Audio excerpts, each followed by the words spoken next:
Welcome to episode 566 of the My 123 Cents podcast. It is another non-wrestling related show this week. Once a month, if you are new to this format, once a month I do a non-wrestling related podcast to kind of take a break from wrestling and talk a little bit more about life and things that have gone on. And I've started a series last month, the college years, and so I'm continuing on with part 2. This is sophomore year. I went to Southeast Missouri State University.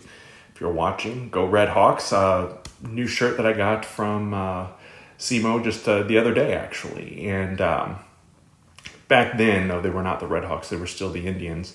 And made that change, I think, in 2004, 2005. So, but I still live close to the campus, still live close to the area, go visit every once in a while. And actually, the college that I work at here in Southern Illinois, some of the university leaders and representatives were over on our campus and had brought some swag. So I, of course, grabbed another SEMO shirt because you can't have too many of your alma mater representing. And so I want to just kind of pick up this story from 1992. This would have been the fall of 92.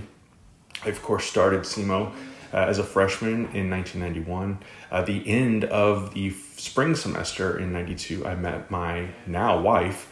But, you know, at the time we had just started dating at the end of the semester. It was like the last week of school.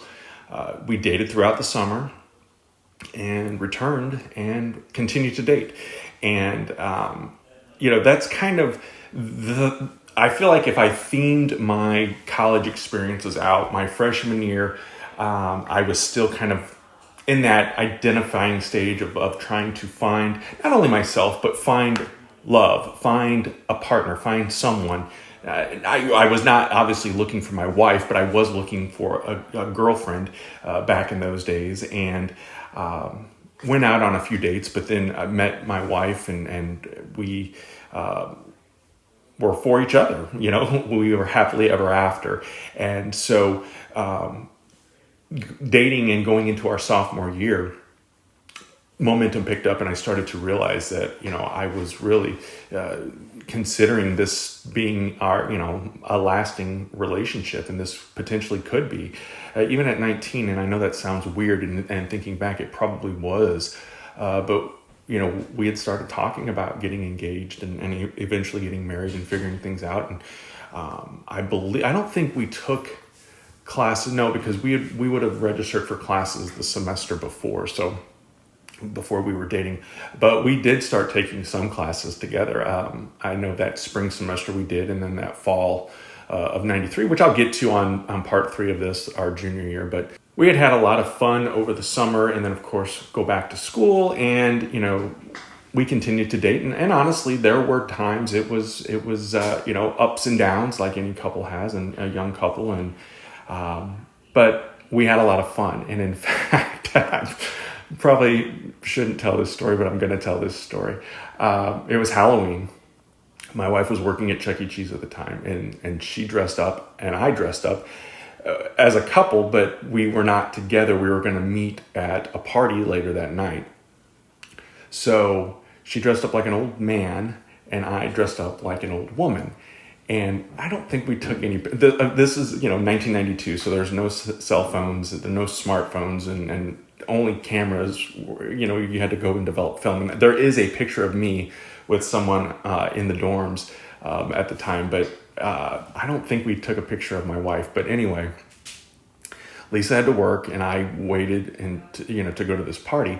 Well, when she did this old man costume, she took I don't know what kind of glue it was, but she glued the beard to her face. Like, she got the billowy, puffy stuff, and I think it was like the stuffing. I don't remember exactly. It might have been a beard. I don't remember exactly, but she adhered it to her face. So when she got home that night, we got home that night back to her dorm, we tried pulling this stuff off, and it would not come off of her face.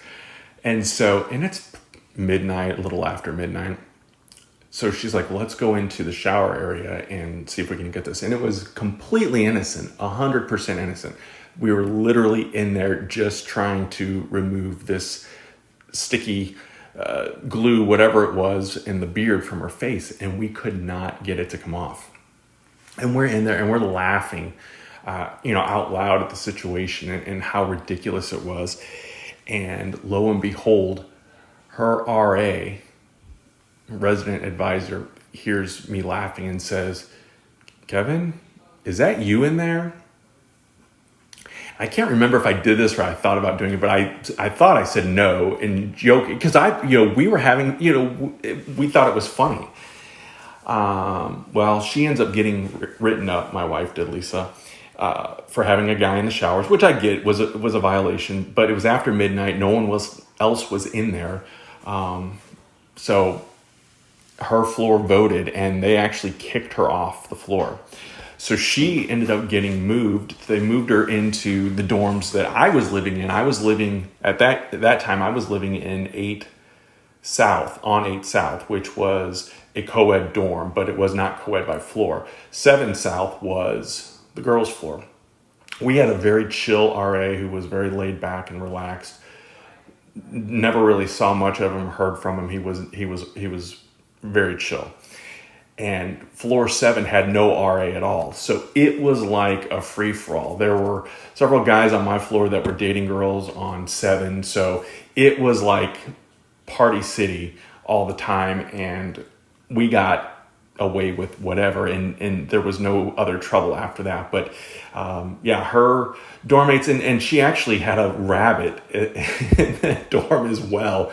And she got busted with that. And so actually, I don't think she had the rabbit quite yet. That's a story for another time. She eventually got a rabbit, though, and got caught with it. We had birds. That's what it was. We had finches in the dorm and got busted with the finches. And so we had to send them to my parents' house. And these finches actually ended up laying eggs and having more finches. So it turned into a whole little finch breeding operation as part of our college experience. Unintended, obviously, but funny nonetheless. And so we ended up having lots and lots of baby finches, which my parents donated to. My grandma at the time was volunteering at the Veterans Home in St. Louis at Jefferson Barracks. And so we donated the cage and the birds. Actually, I think they kept the cage and the first couple and then started donating the babies because they had one of those giant enclosed bird cages there at the Veterans Home. And so they were able to do that. Now, obviously, I'm at school and there to learn and do things. We had moved, like I said, we moved out of the all guys dorm. My buddy Bob, who I met my freshman year on my floor, he and I paired up and became roommates. We did a loft that year, so our beds were up off the floor, and it was just a whole different vibe and dynamic in the room. I talked about last time how freshman year, my buddy from high school, Jim, and I ended up being roommates late in the game and had to move to a smoking floor, which, again, made lots of great friends. Was not a big fan of the secondhand smoke. Now, looking back, even in hindsight, more so, not a fan of that. But again, made some friends, still friends with these folks on social media.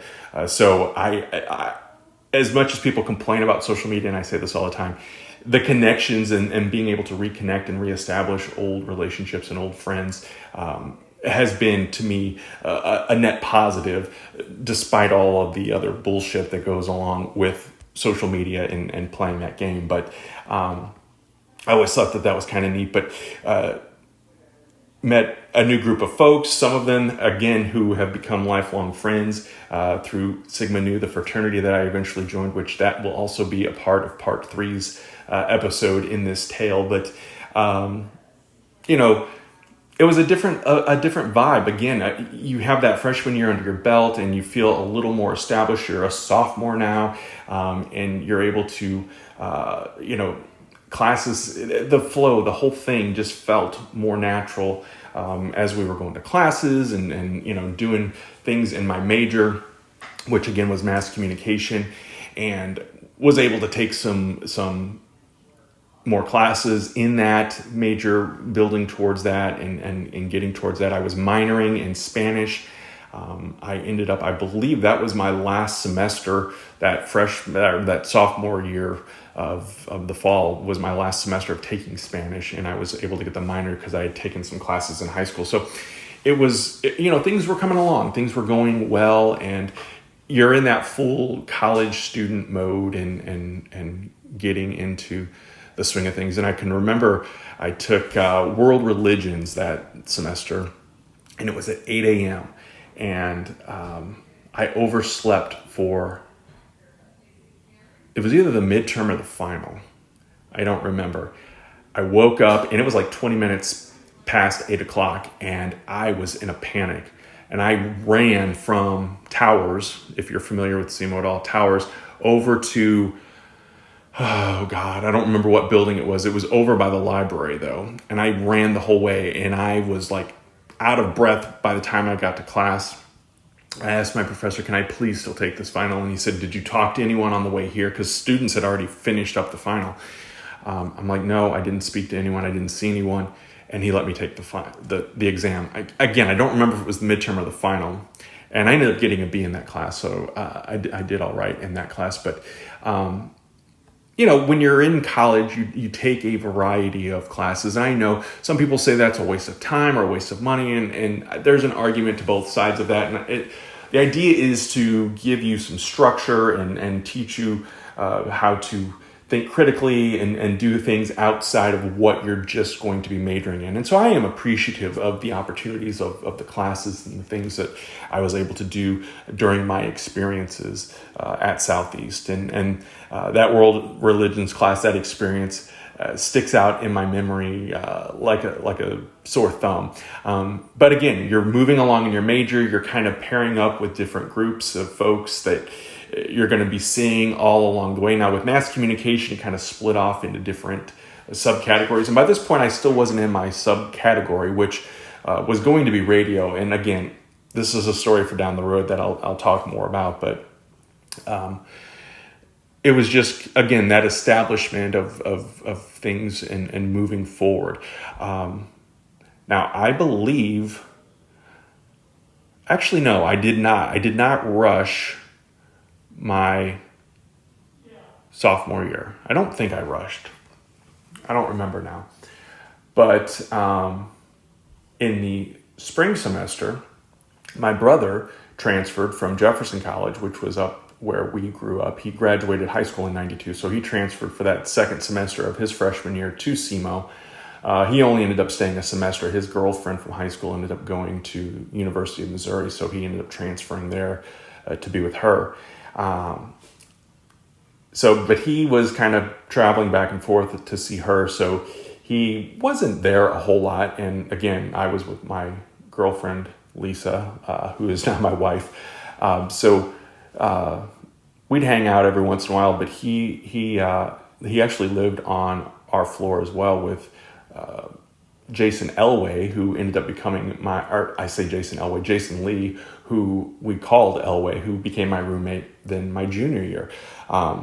But yeah, it was kind of cool having my brother close by and getting to see him and hang out, do lunch and dinner sometimes, and some of the extracurricular things that go on with college. Now, he actually did rush and was part of the Pi Kappa Alpha fraternity, but only briefly because, like I said, he ended up transferring and didn't initiate or anything like that.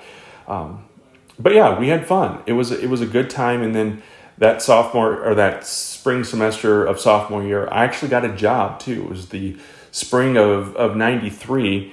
I mentioned my wife working at Chuck E. Cheese. Well, I ended up getting a job there as well and did things with the cash register, worked in the kitchen, did everything, became a jack of all trades. And eventually my wife became assistant manager. And then when she left, I was hired in her place to take over as assistant manager. But yeah, wore the costume, cleaned out the ball pit, cleaned the ovens, cleaned the grease trap, worked on the video games, fixing them, taking care of broken tickets. You'd close when we closed the place down after hours, that's things people ask a lot. What was that like? So when, and this was back in the 90s, the early 90s. So we would clean that ball pit out. what we would have to do is you would fill these giant nets, the giant net bags, with the balls. And then you take all those, throw them in the back of a pickup truck and go to the car wash. And then those all got cleaned with the sprayer at the car wash. It went through the whole process. And then the folks that stayed back cleaned the inside of the structure. It was kind of a vinyl, I guess, for lack of a better word, square pit that the balls went in, and there was netting and stuff. Wipe everything down with Lysol and sanitary wash, cleaned it out, and you would find all kinds of stuff, toys, Band-Aids, shoes, socks, clothing items that you would, it was, because kids would jump in there, and usually there was supposed to be an attendant, an employee that would either sit inside there or sit right outside to watch to make sure nobody got hurt. This was a very small, confined space too. And then they had, the slides and the tubes that people would climb through, or kids would climb through. And so we'd go through in there and clean all that up, because, kids get in there and they poop or poop in their pants or pee or puke or whatever the case would be. We cleaned it quite often, but probably not as often as it should have been cleaned. But it was, Jim Cato, who was the general manager at that particular Chuck E. Cheese, was a very good manager and very, proficient at and meticulous with the cleanliness of the store and of the employees and just the whole overall experience for employees and the folks that were coming in there. There's a lot of college kids that worked there, but we had a handful of high school students and then some folks who were either out of the, not college age, I guess, that worked there as well. But, that was a fun experience that, years later, decades later now, I tell people that I worked there and they kind of chuckle and ask stories, because I did wear the costume and it prepared me to be costume character for other walks of life. When I did marketing in Murfreesboro, I wore the silkworm costume and I wore a costume for the Big Muddy Monster Brew Fest.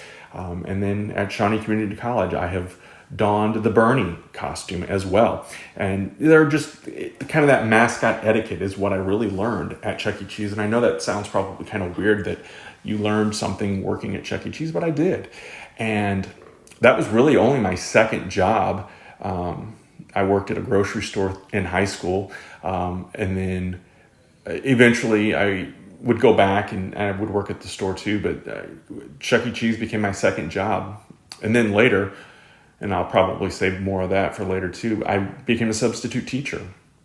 But that was my first real experience working, or my only experience working in food service. And so that's a different experience with food prep and getting stuff ready and knowing what's right with, all of that stuff, keeping stuff moving on the line and changing stuff out, making the dough. We would make the dough pretty much from scratch. It was a mix, but you'd put it in this big pot with it had a giant hook that would knead the dough, and then it'd come out of that and you'd have to shape it, weigh it, shape it, put an oil coat on it, and then put it in the refrigerator and let it prepare. I think they called it proofing. Usually overnight, but sometimes we didn't have that. If we had a big rush and weren't ready, we would have to sometimes make dough on the fly.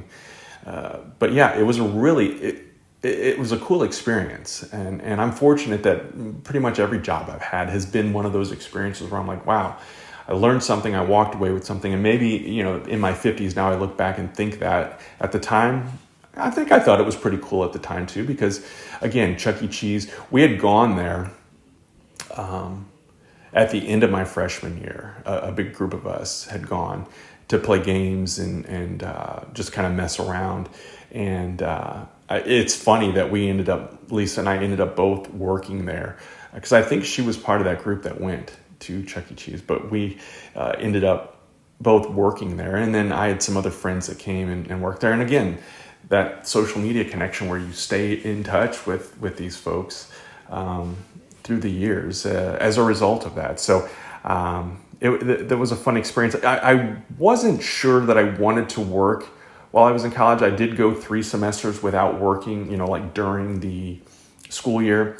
And I was getting pretty decent grades, and I'm not going to say that working hurt my grades at all, because I think there were other factors there that probably impacted my grades more so than working. But working part-time, 3 or 4 days a week, a lot of weekends, Saturday and Sundays. But yeah, it was a good experience. And I think that, again, those experiences help mold and shape the person you become later in life. And I know it may sound silly that working with a giant rat selling pizza and video game coins to kids, but it's an experience, and it's something that I'm grateful that I had. Trying to think of other things sophomore year, like nothing really terribly stands out to me, as far as it was a pretty basic year. Again, it was a fun year. It was the first year of having a girlfriend right there on campus, and we hung out a lot and spent a lot of time together as well. But I think that I kept focusing on the major, trying to narrow it down though, because with mass communication, it was a wide range of things. In hindsight, knowing what I do now, as someone in marketing, I'm not going to say I wish that I would have done marketing. I wish I would have taken more marketing classes, because I did my junior year take a marketing class that I really enjoyed. But I think all of the experiences in your life lead up to these moments, and the TV part was 22 years of my life, and I wouldn't trade any of that away, despite having its ups and downs as well. But I loved it, and I loved the experience of being at SEMO and being a part of that and experiencing college life. And again, I'm so grateful and fortunate that I was able to go away to school and have that experience, because as I talked about in part 1, I had considered staying at home the first 2 years, and I don't know if I would have ever really then moved on. Would I have met my wife? I wouldn't have met my wife here, Lisa, that I met at SEMO, for obvious reasons, because she was there and I would have been at University of Missouri. So I'm grateful that life has led me to the path that it did, and that things fall into place and fall in line for a reason. And I really believe that. And I think that everyone's college experience is different. Everyone's life experiences, work experiences are different. But I'm positive, and I'm happy about mine, and I am proud. When I say I am a proud SEMO alum, I 100% mean that. I'm happy to be working close to the area again, and being able to go over the weekend. It was the big rivalry between SEMO and SIU, which I live in SIU country, but I always root for my Red Hawks, and I would have loved to have gone to the game. We had other plans this weekend. Just got back from a trip to Michigan. If you haven't already, check out the Hunsberger Chronicles from a great spot in Michigan called Flat Rock Grill. Definitely check that out on YouTube and on TikTok. But we've gone back and seen the games. We've gone back and seen concerts and things at the Show Me Center. I've gone back and watched wrestling over there a few times. So it's always a very welcoming. One of my best buddies, Brian Hampton, is still over there, and we go over and see him.